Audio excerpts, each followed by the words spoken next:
శ్రీ మాత్రే నమః. ఇది తీపావకాయ, తర్వాత ఎండావకాయ అని కూడా అంటారు. డజన్ కాయలు, కలెక్టర్ కాయలు ఇలాగా కట్ చేశాను. కొంచెం పురుగుంది, కొంచెం పండింది, రెండు రకాలు. అయితే నేను కత్తి పెట్టుకున్నాం. అది ఈసారి ఏంటంటే ఎప్పుడు ముక్కలు కట్ చేయించి తెస్తాం, అలాంటిది నేనే కట్ చేసి డజన్ కాయలకి కేజీ ఆవుగుండ వేసాను. అదే 3 గ్లాసులు ఆవుగుండ, గ్లాసుడు కారం, 3 కేజీలు బెల్లం, 3 కేజీలు బెల్లం, గ్లాసుడు ఉప్పు, ఇలా మాట కొలతలు చేసి ఇలా ఇవన్నీ కలిపేసి మొత్తం కలిపి పొడిగా ఆయిల్ ఏం వేయలేదు, పసుపు, ఇవన్నీ కలిపి వేసిన తర్వాత ఇవన్నీ డబ్బాలోకి పెట్టామన్నమాట. బెల్లం అయితే చాలా బాగుంది. డబ్బాలో వేసి పెట్టి 2 రోజులు అలాగ ఉంచాను.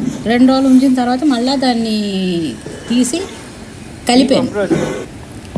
ఇలా తీసి డబ్బాలోనే, ప్లాస్టిక్ డబ్బాలే నా దగ్గర ఉన్నాయి, గాజు అవి లేవు, అందుకని ప్లాస్టిక్ డబ్బాలోనే పెట్టాను నేను.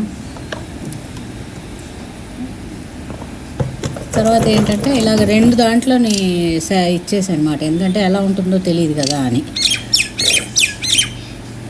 తీసి చూస్తే చూడండి, 2 డేస్కి, 2 రోజులకి ఇలాగా ఊరిపోయింది. ఊటంతా ఊరి వాటర్ లాగా అయిపోయింది. మళ్ళీ దాన్ని ఒకసారి కిందికి మీదకి మొత్తం అంతా కలిపాం.